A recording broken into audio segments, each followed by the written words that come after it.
নমস্কাৰ প্ৰিয় দৰ্শক, আপোনালোক সকলোকে পুনৰ এবাৰ আমাৰ এই চেনেলটোৰ এটা জ্ঞানবৰ্ধক ভিডিঅ'লৈ আন্তৰিক স্বাগতম জনাইছো। প্ৰিয় দৰ্শক, আজিৰ এই ভিডিঅ'টো আপোনালোক সকলোৰে বাবে খুবেই ইনফৰ্মেটিভ হ'বলৈ গৈ আছে।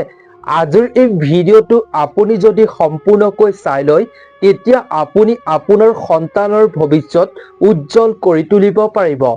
যদি আপোনাৰ সন্তান পঢ়াৰ প্ৰতি আগ্ৰহ নাই বা আপোনাৰ সন্তান পঢ়াত বেয়া, তেন্তে আপুনি আজিৰ এই ভিডিঅ'টোৰ যিখিনি কথা আমি আপোনালোকৰ লগত শ্বেয়াৰ কৰিবলৈ ওলাইছো, এইখিনি কথা আপুনি চাই লোৱাটো বা জানি লোৱাটো খুবেই জৰুৰী।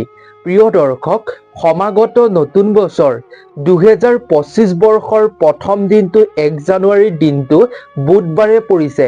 আপুনি যদি বুধবাৰৰ দিনটোত এগৰাকী মাতৃ হয় তেন্তে আপুনি যদি বুধবাৰৰ দিনা আপুনি আপোনাৰ সন্তানক লগত লৈ আপুনি যদি এইকেইটা কাম কৰিব পাৰে, তেতিয়া আপুনি বিশ্বাস কৰক, আপুনি নিশ্চিন্ত মনে এই কাম কৰক, আপোনাৰ সন্তানে পঢ়াৰ প্ৰতি আগ্ৰহ বৃদ্ধি হ'ব। আপোনাৰ সন্তান পঢ়িবলৈ নিজে নিজে মন কৰিব।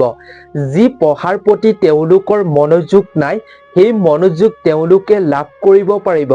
পঢ়াৰ প্ৰতি আপুনি সফলতা তেওঁলোকৰ দেখিবলৈ পাব।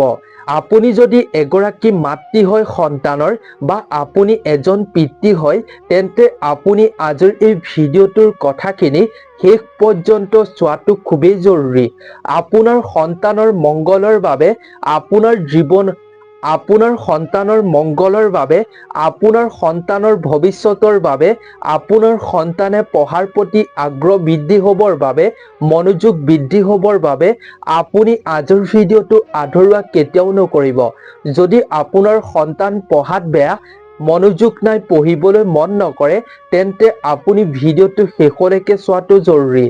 ভিডিঅ'টোৰ মাজলৈ আগবঢ়াৰ পূৰ্বে আপুনি কমেণ্ট ছেকশ্যনলৈ গৈ ভক্তি মনেৰে গণপতি বাপ্পাৰ নাম কমেণ্ট ছেকশ্যনত স্মৰণ কৰিব।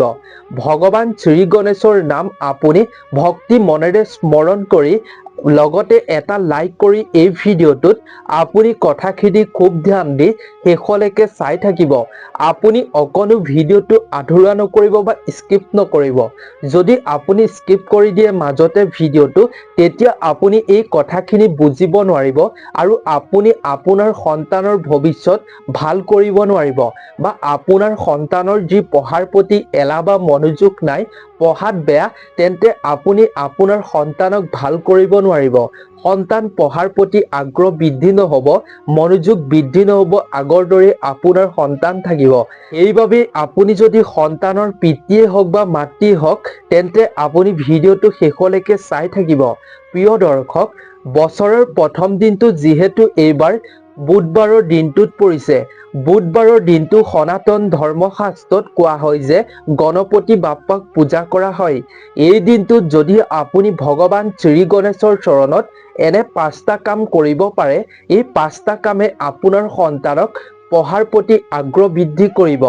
ভগৱান শ্ৰী গণেশৰ জ্ঞান লাভ কৰিবলৈ সক্ষম হ'ব পাৰিব আপোনাৰ সন্তান। সেইবাবে আপুনি বছৰৰ প্ৰথম দিনটোত 1 জানুৱাৰীৰ দিনা বুধবাৰে আপুনি এই 5টা কাম অৱশ্যেই কৰিব আপোনাৰ সন্তানক লগত লৈ। আপুনি আপোনাৰ সন্তানক এই দিনটোত এইকেইটা কাম অৱশ্যেই কৰাব। গতিকে আহক বেছি পলম নকৰি আমি কোনকেইটা কাম এই দিনটোত কৰিব লাগিব তাৰ মাজলৈ আগবাঢ়ো। তাৰ আগতে প্ৰিয় দৰ্শক, আপোনালোক সকলোকে এটা সৰু অনুৰোধ, এনেধৰণৰ ইনফৰ্মেটিভ ভিডিঅ' আপুনি সকলোতকৈ আগত পাবৰ বাবে আপুনি যদি আমাৰ এই চেনেলটোৰ প্ৰথমবাৰ ভিজিট কৰিছে, তেন্তে এই চেনেলটো ছাবস্ক্ৰাইব কৰি ছাইডত থকা ঘণ্টাৰ দৰে আইকনটো অল কৰি ৰাখিব, যাতে আপুনি প্ৰতিদিনে এটা ইনফৰ্মেটিভ কথা এই চেনেলটোৰ জৰিয়তে লাভ কৰিব পাৰে। আপুনি জীৱনত এটা নজনা কথা জানিব পাৰে এই চেনেলটোৰ জৰিয়তে। আমি আপোনালোকৰ বাবে প্ৰতিদিনে এটা গুৰুত্বপূৰ্ণ ইনফৰ্মেটিভ ভিডিঅ' আপোনালোকৰ বাবে প্ৰস্তুত কৰোঁ। এই ভিডিঅ'সমূহ চাই আপুনি জীৱনত বহুতো নজনা কথা নিশ্চয় জানিব পাৰিব। সেইবাবে ভিডিঅ'সমূহ সকলোতকৈ আগত পাবৰ বাবে এই চেনেলটো ছাবস্ক্ৰাইব কৰি ৰাখিবৰ বাবে একেবাৰে নাপাহৰিব। প্ৰিয় দৰ্শক, ধৰ্মশাস্ত্ৰতো কোৱা হৈছে যে বুধবাৰৰ দিনটোত যদি আপোনাৰ সন্তানক লগত লৈ আপুনি এই 5টা কাম কৰে তেতিয়া আপোনাৰ সন্তান সফল হ'ব জীৱনত। আপোনাৰ সন্তানৰ বুদ্ধি আৰু জ্ঞান লাভ কৰিবলৈ সক্ষম হ'ব পাৰিব। কেৱল ইমানেই নহয়, আপুনি যদি ব্যৱসায়িক ক্ষেত্ৰৰ লগতো জড়িত হৈ আছে, যদি আপুনিও এইকেইটা কাম কৰে তেতিয়া আপুনি ব্যৱসায়িক ক্ষেত্ৰত আপুনিও শুভ ফল লাভ কৰিবলৈ সক্ষম হ'ব পাৰিব। আপুনি নিশ্চয় জানে যিকোনো শুভ কাম কৰাৰ আগতে ভগৱান শ্ৰী গণেশক প্ৰথমেই পূজা কৰা হয়। ভগৱান শ্ৰী গণেশক পূজা নকৰিলে আপুনি শুভ ফল পাব নোৱাৰিব। সেইবাবে প্ৰতিটো শুভ কাম কৰাৰ আগতে ভগৱান শ্ৰী গণেশক সম্পূৰ্ণ ৰীতি-নীতিৰ অনুসৰি পূজা অৰ্চনা কৰা হয়। গতিকে আপুনি যদি বছৰৰ প্ৰথম দিনটোতে বুধবাৰৰ দিনটোতে যদি আপুনি গণপতি বাপ্পাৰ চৰণত এই 5টা কাম কৰে তেতিয়া আপুনি যিকোনো ক্ষেত্ৰতে সফল হ'ব পাৰিব। যদি আপুনি আপোনাৰ সন্তানৰ দ্বাৰা এইকেইটা কাম কৰায় তেতিয়া আপোনাৰ সন্তানে পঢ়াৰ প্ৰতি বহুতো সুফল পাব পাৰিব, পঢ়িবলৈ মন কৰিব, জ্ঞান অৰ্জন কৰিব পাৰিব।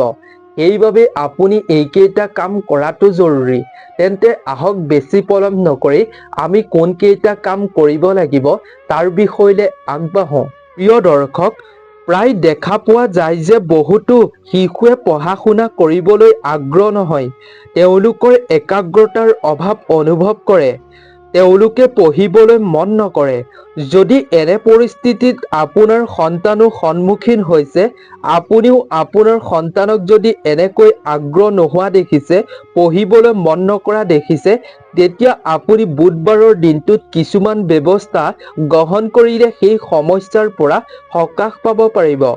বছৰৰ প্ৰথম দিনটো যিহেতু বুধবাৰ পৰিছে, আপুনি বছৰৰ প্ৰথম দিনটোতে কৰক, তেতিয়া আপুনি আগন্তুক বছৰটোত সুফল পোৱাটো নিশ্চিত আপোনাৰ সন্তানৰ দ্বাৰা। গণপতি বাপ্পাৰ পূজাৰ বাবে বুধবাৰৰ দিনটো উত্তম বুলি শাস্ত্ৰত গণ্য কৰা হয়। ভগৱান শ্ৰী গণেশক ঋদ্ধি, সিদ্ধি আৰু প্ৰজ্ঞাৰ দেৱতা বুলি গণ্য কৰা হয়। ভগৱান শ্ৰী গণেশক পূজা কৰিলে কেৱল দুখ কষ্ট দূৰ হোৱাই নহয়, জ্ঞান বুদ্ধিও লাভ কৰিব পৰা যায়। প্ৰায় বহু শিশু পঢ়া-শুনা কৰিবলৈ একাগ্ৰতাৰ অনুভৱ কৰে। তেওঁলোকে পঢ়িবলৈ আগ্ৰহ নকৰে। গতিকে বুধবাৰৰ দিনা আপুনি কোনকেইটা ব্যৱস্থা গ্ৰহণ কৰিলে সেই আপোনাৰ সন্তানৰ সমস্যাৰ পৰা সকাহ পাব পাৰিব, শিশুৰ পঢ়া-শুনাৰ প্ৰতি আগ্ৰহ বৃদ্ধি কৰিব পাৰিব, আপুনি জানি লোৱাটো খুবেই জৰুৰী। প্ৰিয় দৰ্শক, 1 নম্বৰতে হৈছে যদি আপোনাৰ সন্তান পঢ়া-শুনাৰ সময়ত যদি শিশুৰ মন বাৰে বাৰে বিচৰণ কৰে, তেন্তে আপুনি বুধবাৰৰ দিনা, বছৰৰ প্ৰথম দিনটোৰ বুধবাৰৰ দিনা আপুনি ভগৱান শ্ৰী গণেশক 11টা বা 21টা আপুনি লাড্ডু অৰ্পণ কৰক। শাস্ত্ৰত কোৱা হৈছে যে এনে কৰাৰ দ্বাৰা আপোনাৰ সন্তানৰ একাগ্ৰতা বৃদ্ধি হোৱাৰ সহায় হ'ব। শিশুৱে অভাৱনীয় অধ্যয়ন কৰিবলৈ সক্ষম হ'ব পাৰিব। আপোনাৰ সন্তানৰ পঢ়াৰ প্ৰতি একাগ্ৰতা বৃদ্ধি হ'ব। প্ৰিয় দৰ্শক, ভগৱান শ্ৰী গণেশৰ পূজাত বিশ্বাস আৰু সমৰ্পণ প্ৰধান কথা। গতিকে বুধবাৰৰ দিনা শিশুৱে যদি শ্ৰদ্ধাৰে, ভক্তি ভাৱেৰে ভগৱান গণপতি বাপ্পাক 11টা গাঁঠি দুবৰি বন অৰ্পণ কৰে, তেতিয়াহ'লে ইয়াৰ ফলত সুফল তেওঁলোকে শিক্ষাৰ ক্ষেত্ৰত লাভ কৰিবলৈ সক্ষম হ'ব পাৰিব। কোৱা হৈছে যে শাস্ত্ৰত এই ব্যৱস্থা কৰিলে শিশুৰ অধ্যয়নৰ প্ৰতি আগ্ৰহ বৃদ্ধি হ'ব, পঢ়াৰ প্ৰতি আগ্ৰহ বৃদ্ধি হ'ব যদি এনে কাম কৰিব পাৰে। 2 নম্বৰতে হৈছে জ্ঞান আৰু বুদ্ধি লাভ কৰিবৰ বাবে আপুনি বছৰৰ প্ৰথম 1 জানুৱাৰীৰ দিনা বুধবাৰৰ দিনা আপোনাৰ শিশুটিক 11 বাৰ মন্ত্ৰ জপ কৰিবলৈ দিব ভগৱান শ্ৰী গণেশৰ। আৰু জ্ঞান আৰু প্ৰজ্ঞাৰ বাবে গণপতি বাপ্পাৰ মন্ত্ৰ জপ কৰাটো অত্যন্ত ফলদায়ক বুলি গণ্য কৰা হৈছে শাস্ত্ৰত। ভগৱান শ্ৰী গণেশক এই দিনটো স্মৰণ কৰিবলৈ ক'ব। ওম গণপতিয়ে নমঃ এইদৰে 11 বাৰ আপোনাৰ সন্তানটোক স্মৰণ কৰিবলৈ ক'ব। ইয়াৰ ফলত ভগৱান শ্ৰী গণেশ প্ৰসন্ন হ'ব আৰু ভগৱান শ্ৰী গণেশৰ কৃপাত জ্ঞান আৰু বুদ্ধি আপোনাৰ সন্তানে লাভ কৰিবৰ বাবে সক্ষম হ'ব পাৰিব। তিনি নম্বৰতে হৈছে ৰাহু কেতুৰ শান্ত কৰাৰ উপায়। জ্যোতিৰ্বিজ্ঞানৰ মতে ৰাহু কেতুৰ বাবেও কেতিয়াবা শিক্ষাৰ ক্ষেত্ৰত বাধাৰ সৃষ্টি হয়। গণপতি বাপ্পাক ভক্তি মনেৰে পূজা কৰি ৰাহু কেতুৰ অশুভ প্ৰভাৱৰ পৰা হাত সাৰিব পাৰিব আপোনাৰ সন্তান। শিশুৰ পঢ়া শুনাৰ যাতে কোনো সমস্যা নহয়, বাধা নহয়, তাৰ বাবে আপুনি বুধবাৰৰ দিনা ভগৱান শ্ৰী গণেশৰ সন্মুখত প্ৰাৰ্থনা কৰক। ইয়াৰ দ্বাৰা ভগৱান শ্ৰী গণেশ প্ৰসন্ন হ'ব। ভগৱান শ্ৰী গণেশৰ সন্মুখত প্ৰাৰ্থনা কৰাৰ পিছত আপুনি ভগৱান শ্ৰী গণেশক স্মৰণ কৰিবলৈ দিয়ক আপোনাৰ সন্তানক। ইয়াৰ দ্বাৰা দুয়োটা ক্ষতিকাৰক গ্ৰহক শান্ত কৰিব পৰা যাব।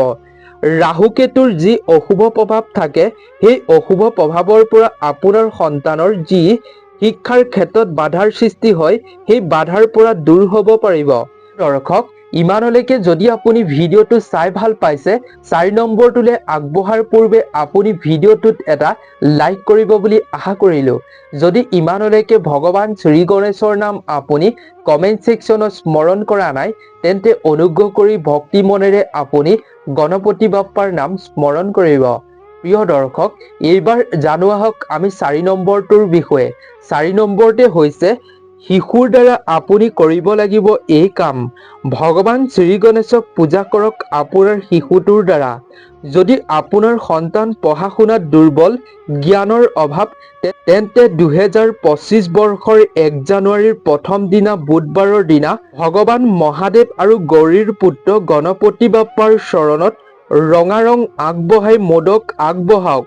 তাৰ পিছত আপুনি গাই গৰুক সেউজীয়া ঘাঁহ খুৱাব লাগে।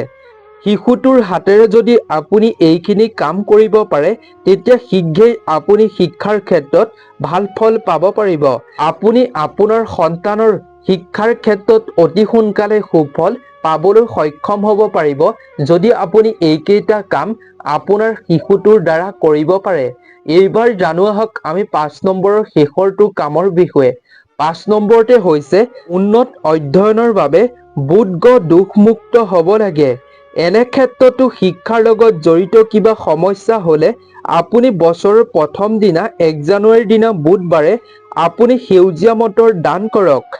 আপুনি আপোনাৰ সন্তানৰ নামত দুখীয়া মানুহক সেউজীয়া মটৰ দান কৰক। ইয়াৰ দ্বাৰা বুধ গ্ৰহ মংগল হ'ব। বুধ গ্ৰহৰ দোষৰ পৰা আপুনি মুক্ত হ'ব পাৰিব। প্ৰিয় দৰ্শক, আপুনি এই 5টা কাম বছৰৰ প্ৰথম দিনটোৰ বুধবাৰৰ দিনা অৱশ্যেই কৰিব। যদি আপোনাৰ সন্তান পঢ়াৰ প্ৰতি বেয়া, পঢ়াৰ প্ৰতি আগ্ৰহ নাই, তেন্তে গণপতি বাপ্পাৰ চৰণত এই 5টা কাম কৰক। আপুনি আগন্তুক বছৰটোত আপোনাৰ সন্তানৰ লগত আপুনি সুফল পাবলৈ সক্ষম হ'ব পাৰিব।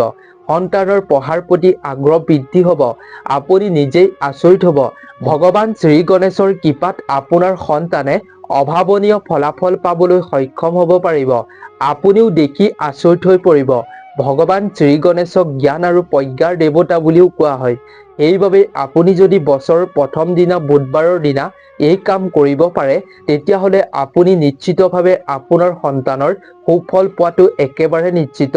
সেইবাবে আপুনি আপোনাৰ বন্ধুবৰ্গৰ লগতো এই ভিডিঅ'টো যিমান পাৰে শ্বেয়াৰ কৰিব, যাতে তেওঁলোকৰ সন্তানৰ মংগলৰ বাবে, সন্তানৰ পঢ়াৰ প্ৰতি আগ্ৰহ বৃদ্ধি হ'বৰ বাবে, জ্ঞান বুদ্ধি লাভ কৰিবৰ বাবে এই ভিডিঅ'টো চাই যাতে এইকেইটা কাম, যিহেতু এইবাৰ বছৰৰ প্ৰথম দিনটো বুধবাৰে পৰিছে, বুধবাৰৰ দিনটোত ভগৱান শ্ৰী গণেশক পূজা কৰাৰ বাবে উত্তম দিন বুলি শাস্ত্ৰত গণ্য কৰা হয়।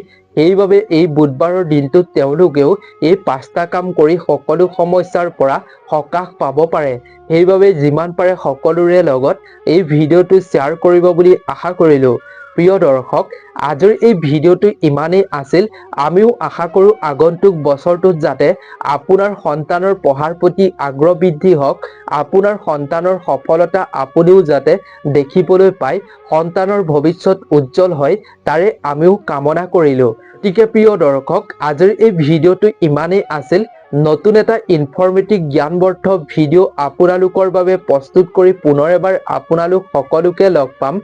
আপোনালোক ভালে থাকক, সুস্থ থাকক, তাৰেই কামনা কৰিলোঁ। আজিৰ এই ভিডিঅ'টোৰ পৰা বিদায় লৈছোঁ। ধন্যবাদ।